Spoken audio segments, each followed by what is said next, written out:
Welcome to Straight Talk, one-on-one conversation with newsmakers and opinion shapers. I'm Dhaka Tribune editor Zafar Sobhan, and I'm joined today by Sylvana Quader Sinha, the founder, chair, and CEO of Praava Health. Welcome to the show, Sylvana. Thank you. Great to be here today with you, Zafar Bhai. Thank you for having me. Well, it's my pleasure, and we build this show as one-on-one conversations with newsmakers, and I think for the past 3 weeks at least, you certainly qualified. So why don't we start by telling us a little bit about how it feels to be back in business after being out of business for 2 or 3 weeks? Well, we're just so excited to be able to serve our patients again, to be honest. Our whole team is thrilled. Yesterday actually happened to be our 4-year anniversary of the day that we cut the ribbon. And so it was very timely, and the team is just so enthused to get back to work. You know, accessible quality healthcare is our mission. That's what we're here for. And so it's been very difficult for us not to be able to serve during a time when our country is in such a critical period in the fight against I can imagine that must be incredibly difficult to go through. Of course, you know, you have the stress of dealing with the various issues which were to deal with the shutdown, but then not being able to serve people. I can really see how for someone with that mission, which you and Praava have, that's got to be difficult. But let's get down to brass tacks, okay? Why was Praava Health shut down by DGHS on August 2nd? You know, what were the reasons DGHS gave for shutting it down? So the suspension notice actually set forth 4 reasons. It's important, I think, and it's a public document. It's important, I think, for us to highlight that none of those reasons referenced our clinical quality or the credibility of our lab tests. Okay. I think that's a very important point, is that the government had never had any findings that were adverse relating to our clinical quality. I'm happy to get into the 4 points though in detail if you think that would be interesting for your. Yeah, sure. I mean, I remember we covered this, of course, as news in Dhaka Tribune. It struck me that the 4 points seemed kind of minor. I mean, is that a fair characterization? They didn't seem to me to rise to anything, you know, anything which was a sort of a great deal of to be concerned about, to be honest. Sure. Well, look, I mean, you know, let's just step back and I'll tell you kind of what happened in the days leading up to August 2nd. So sure. July 15th, the DGHS actually came and did an inspection. And that's, you know, they often do things like that. In this case, it may have arisen due to a complaint, but they came and did a very detailed inspection. And during that inspection, they made a number of oral recommendations, but it was our understanding that there were no major adverse finding against Praava and that the inspection was quite successful. With respect to the oral recommendations, we were happy to receive them. We always welcome feedback, and we can always do better. You know, I mean, healthcare is something that you can never get perfect. And so we welcome those comments and we addressed them immediately. So it definitely did come as a surprise to us to receive the notice on August 2nd, because that was the first that we realized it had risen to the level that they were even considering anything as dramatic as what actually happened. So the first reason that was mentioned was that Praava needed to relocate our donning and doffing areas. And donning and doffing areas are the areas where you put on and take off your PPE. And we actually had already addressed this point. We've always had separate donning and doffing areas, and we made some additional modifications to that as soon as they made the oral recommendation. Points they had raised after the July 15th inspection. They had. So there's no written for floor plan in terms of that sets forth how the government expects you to have these separate areas. Right. So, and they had visited us many times before. In this particular occasion, they said, well, maybe you could try this out. And we did that, basically. Yeah. So we implemented that right away. The second point related to, we do charge a 150 Dhaka registration fee on top of the government set price for COVID traveler tests, which is 2,500 Dhaka. And it's true that we do that, which is actually common practice across Dhaka city and the country for private healthcare facilities to charge a registration fee. For us, it helps us to cover administrative expenses and the cost of our hospital information system since we maintain patient records. But they had also expressed that they didn't want us to have that fee. So, and we had also... If the actual COVID charge is 2,500, I don't think another 150 is going to break the bank. Not to be too callous about it, but yeah. Sure. Well, to us, it's not even about, I mean, it's not a huge fee, and it's definitely less than other healthcare facilities in the city. But it's standard practice to charge this kind of a fee for new patients. And it's a one-time fee. It's only for new patients. If you've been to Praava before, you actually don't have to pay it. Okay, yeah. So I mean, from that point of view, it seems very minimal. Sure. Exactly. And the next time you come back to Praava, you won't have to pay. It's just a one-time thing. And so they had expressed their discontent with this, however, on July 15th. And literally that night, we removed it for travel. Yeah, you said, okay, we're done with it. Yeah, so we addressed that point as well.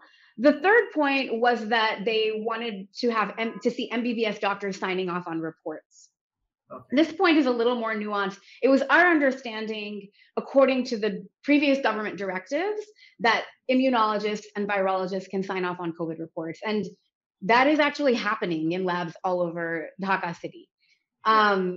In our case, we had two people signing off on the reports. We had one MBBS doctor signing off. And secondly, we had our senior lab director, Dr. Zahid Hussain, signing off on the reports. Dr. Hussain is a world-renowned immunologist, actually. He is the ex-faculty member of Harvard Medical School, and he has patents and publications specifically in the area of PCR technology and virology. You couldn't think of a better qualified person to lead our lab. But when they expressed that they wanted to see MBBS doctors signing off on the reports, we also immediately added another MBBS doctor to sign off on the reports. So that also had been addressed. And then the fourth point was that the World Health Organization, the WHO, was listed as a partner on our website when in fact they were a corporate client.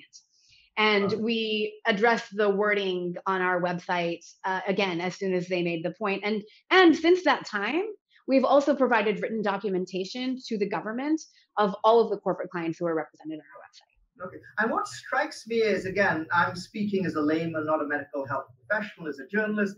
All of these four criteria strike me as fairly penny ante, it has to be said. And it seems that in response to this, to actually take the precipitous step of shutting down a medical health facility in the midst of a pandemic, no less, seems, at least again, speaking, as a layman, as a journalist, it seems hasty.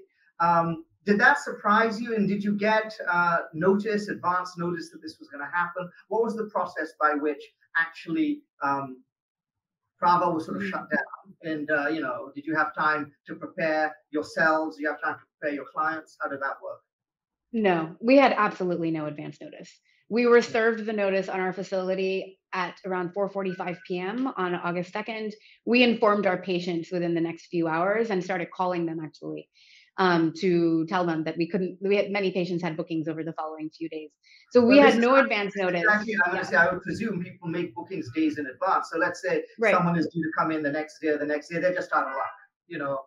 That's it, right? It wasn't as though you could say, okay, you're given 3 days to take care of all of your patients who are, relying on your services over the next couple of days, and that didn't happen. No, unfortunately, we didn't get that kind of a timeline. I mean, DGHS has its obligation and responsibility to protect the public interest, and I'm sure they did what they felt they needed to do in this instance. Okay, I guess that makes sense as well. How did your patients react to this? Because you have a lot of people you provide services to. What was the response? To be honest with you, I don't think we could have gotten through this time without the overwhelming outpouring of support from our patients. I personally, it's been extremely touching, to be honest, to hear their stories. Many of them have reached out to us proactively over social media, over email, and even calling our call center, even during these weeks when we haven't been operational, to thank us for our services, to say, how much they appreciate us, to ask us when we're going to be back and able to serve them. And that's been just very, very gratifying and inspiring for us. And we're just so happy that those patients are back with us now and we're able to resume serving them. Yeah. Okay. Now, what I want to talk a little bit about is kind of, the elephant in the room in this conversation. As you mentioned, the 4 grounds which were actually given in the official letter to shut Praava down, well, these 4 fairly minor points. But the public perception, and there are reasons for this, which we can get into later on in this conversation, was that this was to do with COVID testing. And of course, we're in the middle of a pandemic. This is a very hot button issue. Of course, people are sort of concerned about this. And, the public perception is that, there was something untoward or something problematic about Praava's COVID testing. Now, none of that showed up in the DGHS complaint, but I think it would be disingenuous for us not to try and address that issue here, because I mean, I do think that that's part of the subtext of what's going on. Sure, absolutely. Yeah, I mean, there was a very public complaint that was covered by a lot of media outlets, of course, in mid-July or in early July. Yeah. And so many people are connecting this incident to that, of course. Yeah. And but I mean, like I said, we don't want to mention any names, but why don't you go ahead and address the issue of COVID testing at Sure. Yeah. There's a number of complainant was quoted as saying, let me see here, Praava was, let's see, overconfident, uncooperative. They had to reschedule their travel. There are these claims which were being aired in media. I mean, would you like to respond to that, perhaps? Yes. No, thank you. Thank you for that, actually. So, every patient deserves quality healthcare. That is our belief, and that is what inspired me to found this company, actually. And we are very sorry. We really empathize with the frustration every family has to endure. The mental stress, the financial stress that's caused if you have to reschedule travel because you get a COVID positive test result. Sure. Everybody all over the world, unfortunately, our everyday lives are being disrupted by this pandemic. And it's never Praava's intention to add to that stress when we're providing our services. So just want to be really clear about that. Occasionally, we do get requests from patients to retest their result or to be retested because they don't agree with the result. Sure. Now, unfortunately, some things are out of our control. The DGHS rule is that if you have taken a COVID traveler's test, you cannot be retested until 7 days, 1 week after that original test, and you can't be retested at the same facility. You have to go to a government facility. And so, yeah, perfectly good sense, actually, because you don't want people just carrying on retesting, because I think there's a fairly high false negative rate. So if you take enough retests, you're eventually going to test negative. And also the fact that it's not done at the same facility, that's actually, I think, a pretty smart requirement, and that's set by DGHS, and I think I would endorse that. Right. Thank you. No, so we feel really badly that we can't accommodate these kinds of requests when they come across, but it's out of our hands, when it goes against the DGHS directive. We do in many cases, and in this particular case, I will say, we reran the samples to validate what the results, and we came out with the same results, which we did communicate to them, unfortunately. So tell me a little bit about how is it possible? Because I think the accusation was this family, they tested positive at Praava one day, and then I don't know, the next day they went elsewhere and they tested negative. How would you explain a sort of a finding like that? And if you could talk us through that. Sure. Yeah, it's actually entirely possible to get a COVID test and a positive result one day and a negative result the next day.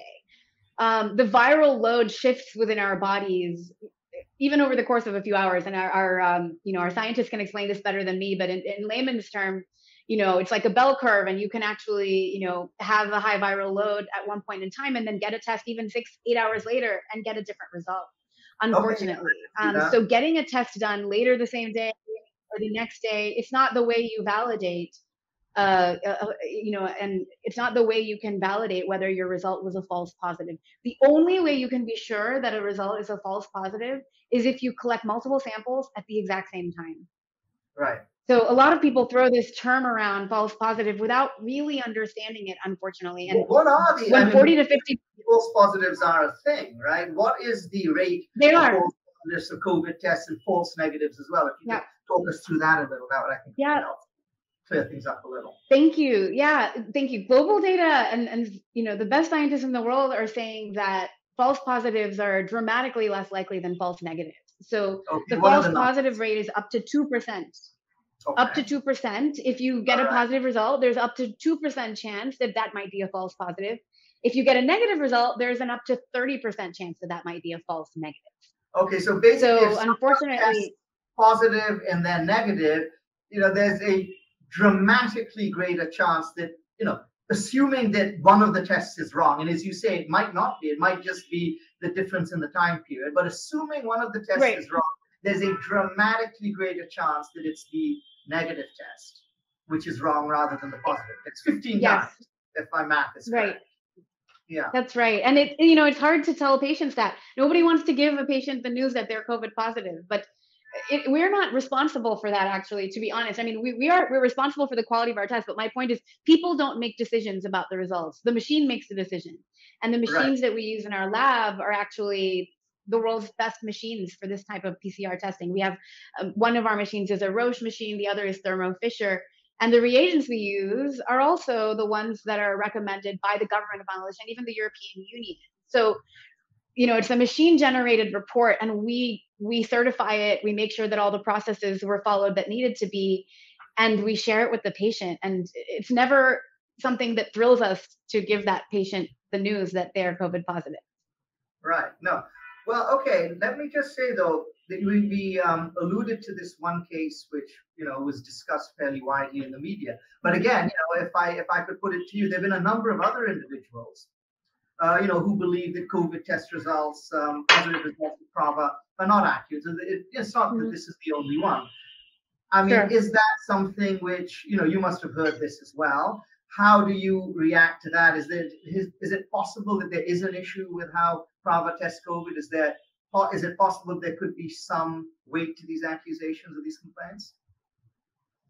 We don't think so. I mean, I will say, a fundamental tenet of Praava quality care is our world-class lab. And every single time we get challenged, we go back, we look at our process, and we look to see if we could have done something differently. As I said, we're never shy to rerun the test, just for our own edification to see if the result is the same. We've been doing COVID testing in this country for more than a year, and we've actually done about 3% of the tests to date since the beginning of the pandemic in Bangladesh. And more than most other private facilities, actually. And after all of this time, I can say with confidence that I stand behind the quality of our lab results. We are often participating in validation of our RT-PCR test results with IEDCR. We have never gotten a single query or comment from them about the inaccuracy of our results. The COVID positive rate also at Praava has consistently been in line with the COVID positive rate that you see at other labs across the city. So, it's very difficult for me to understand why people think that Praava generates more positive results, maybe except to say that we're doing more testing than other places. So, there is a false positive rate. Up to 2% of our positive results might be. But that's no different positive from anyone else who is taking. No. There's no evidence to suggest that Praava's rate of positives or false positives, as the case may be, are higher than anyone else's. No, absolutely not. Okay. It could be, who knows? Maybe it could be something to do with the profile of the people who come to Praava typically.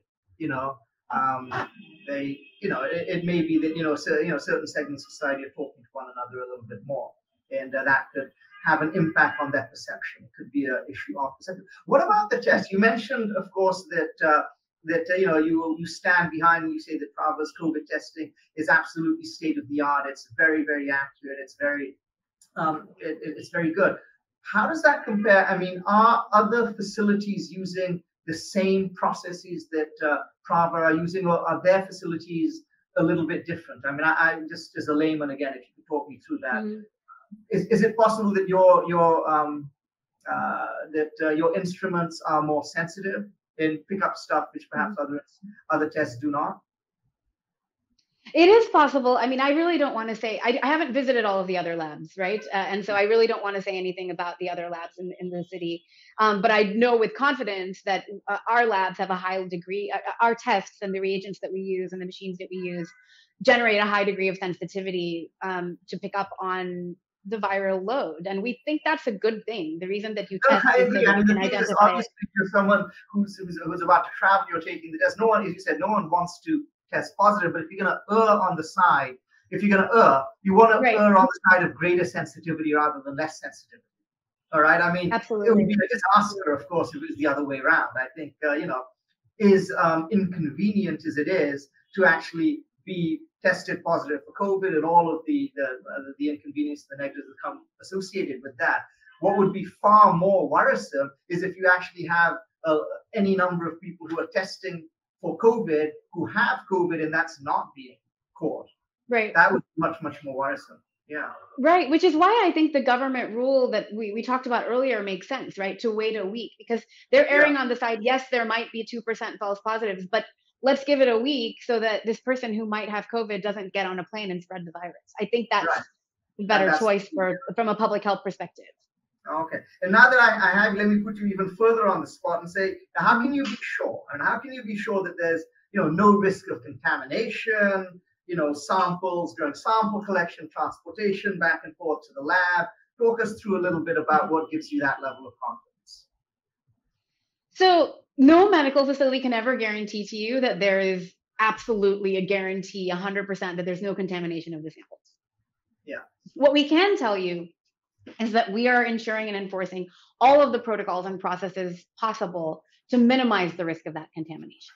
So that includes that, when it comes to COVID tests, all of our sample collectors have been trained by IDCR since the beginning of the pandemic, and on an ongoing basis continue to train them in-house.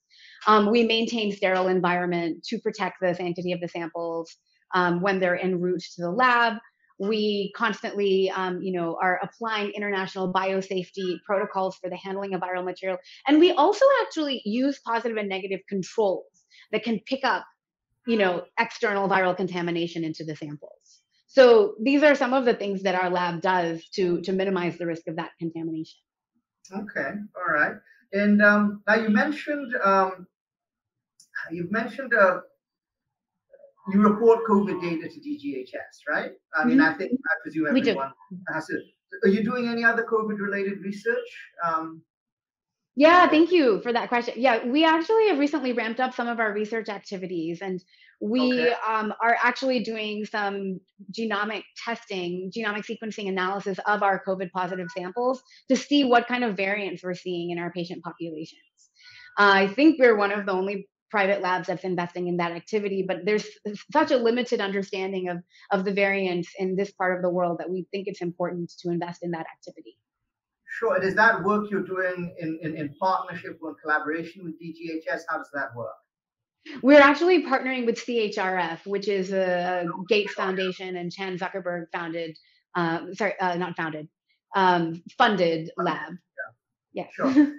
But would you say that, this recent incident notwithstanding, in general, you have a good relationship with DGHS? You found, because obviously any medical facility in Bangladesh, be it private, be it public, at the end of the day, you're all essentially providing the same service, right? And so obviously there's no alternative but to work closely hand in hand with the medical authorities. That's just the nature of the beast, right?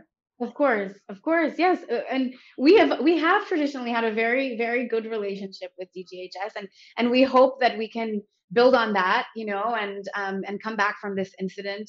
And we're hoping to really strengthen our relationships not only with DGHS but with DGTA and the other authorities that we have to interact with to better understand their expectations, so that we can continue to serve the public. Well, this is it. We're all in this together: government hospitals, private hospitals, and I think it's a pandemic, and so we all the only way we're ever going to get out of this is together. I mean, I think so. Yeah, I think so. Tell me a little bit about. I'm just switching up a little. There was something you said which was interesting to me. We were talking about doing research on the variants. Now that I have you here, let's talk a little bit about where Bangladesh is right now. And it seems to me that the third wave appears to be receding. If you look at the numbers, the 7-day moving average for deaths seems to be coming down. But then, of course, I think more problematic is that my understanding is that the vast majority of recent infections are the Delta variant. So if you could, tell us a little bit about what the implications of that are, and where do you see the pandemic going in the next 4 to 5 months for the rest of this year in the context of Bangladesh? That would be very helpful to the viewers, I think. Sure. Well, I mean, thank you for the question. I am not a scientist, but obviously working in healthcare, we're all tracking this issue and have opinions on the matter. And what we've seen, so when we had the surge in March and April, that was when a lot of people were reporting on the Delta variant in India at that time. And we weren't really seeing the Delta variant at that time in our samples. We were mainly seeing the South Africa variant and South Africa and the UK variant. but mostly the South Africa variant. Right. And then the numbers came down, after the first Eid, and that was great. I think it's been unpredictable. We didn't really expect necessarily that it would come down after the first Eid. The numbers did come to a more stable level. They never went down that, to a really acceptable level, but they definitely came down from the very high levels we were seeing in March and April. And then again, we saw this peak again, in July and August that inspired the recent lockdown. I think that unfortunately we only have about 7% of the population that's vaccinated. We don't have a clear view of how the vast majority of our citizens are going to get vaccinated. Certainly not this year. And so I think it's going to be more ups and downs. I think we're going to have to get accustomed to these surges every few months. And, we as a healthcare provider are thinking in that way. And I think not only for our patients, but also even for our own employees, we are constantly advising everyone to continue to take every precaution. Even our corporate office is not, people are not working in the corporate office. The health workers are obviously fully engaged every day on the ground, but we're just thinking, so the numbers come down to a certain level, and then perhaps we'll have the new normal that everyone talks about, but we'll still probably have a COVID positive rate for quite a while in this country and across the region. Yeah, it seems to me that the only real way out of this, and even that is not a perfect solution, is you said much more vaccination. So we need to ramp up vaccination. Is that something which you think private health facilities can help with, or do you think it is better to keep this fully in the government's hands? Because right now it's only government facilities which are providing this service. What's your thoughts on that? Well, I think one of the issues is the lack of supply of vaccines, right? So we've certainly procured now a large volume of vaccines that are started coming into the country. It's still not at a level that will get us, to where the country needs to be this year, as I mentioned. But I think right now the government mostly has the capacity to administer the vaccines, right? Okay. If the supply, administration issue. Yeah, we would be very happy. The private sector, not just us, I think many players in the private sector, we are very happy to partner with the government on the administration. We're ready to serve as needed. But I think right now the issue has more been on the supply side, that the volumes have not been so large that they've felt right. That's where we've fallen down. Yeah, and that's what happened with COVID testing too, right? Initially, the government was doing the COVID testing. They reached out to the private sector to partner when they realized the volumes had gotten to a level that they needed. Well, the thing is, in Bangladesh, that's always our challenge. There's 170 million of us, so scaling is always, you have countries, you're 10 million people, 12 million people. It's nothing compared to what we have to deal with. So of course, that's always going to be right. a problem. Right. Well, people talk about New Zealand. It's like one neighborhood in Dhaka, right? It's crazy. I know, seriously. Yeah. I know. I sometimes wonder how other countries have any problems at all. That's a whole different kind of. Talk me through a little bit about how worrisome, or should we be worried about the Delta variant, which is now essentially, I think, the vast majority of infections in Bangladesh are the Delta variant. How different is that from previous variants? And is that something for us to be more concerned with compared to the others, or how do you see that? It's definitely more concerning than the previous variants. The virus is getting smarter as it continues to evolve. And that's the problem with not social distancing and not following the measures that help us to protect ourselves against the virus. Because even if we're asymptomatic and carrying it around, we're allowing it to continue to evolve and spread. Yeah. The Delta variant is more contagious than previous variants. It's more dangerous for children. It's more contagious in children, for them to spread to adults as well. And the mortality rate is higher. So absolutely, we need to be worried. I think that it's important to take it very seriously. I know that people are tired. People are tired of this pandemic. I am tired of it too. I think we're all mentally stressed. But we have got to just hang in there, continue to take all of the right precautions for ourselves and our families and our colleagues, so that we can do our part to contain the virus. No, I think that's exactly right. We had hoped in 2020 that this would be knocked on the head. And so we kind of set our stomachs, said, okay, 2020 is going to be written off as a year. And we'd hoped that 2021 was going to be better. And as it happens, if you look at the numbers, 2021 has been a far more deadly year in Bangladesh than 2020. Exactly. The side, unfortunately, is we're less really able, because you have COVID fatigue. People who were willing to take all of the precautions and stay home and do this and that. You're willing to do it for 6 months, you're willing to do it for 9 months. After a year and a half, it really is very difficult. But what's so worrisome is that now more than before is when we actually need to be taking all these precautions. A lot of people were taking precautions last year, but maybe taking fewer precautions this year when it's actually more serious. I think that's part of the problem too. Yeah. And I also think one of the things we don't fully understand is the level of immunity that our populations have against different variants. It appears that South Asian populations had, on average, higher immunity toward the early variants, right? But this Delta variant, like I said, the virus got smarter, right? It figured out how to attack our populations as well. And that's why we've seen so much devastation in our country this year, mainly due to both the South Africa and the Delta variant. Yeah. Well, as you said, I think we just have to stay strong. We have to be vigilant. And we have to continue sort of working together. Tell me a little bit about what Praava's plans are for the future. Where do you go from here? Not just in terms of, working hand in hand with, the rest of the healthcare industry to battle COVID, but all of your other plans and challenges for the future as well.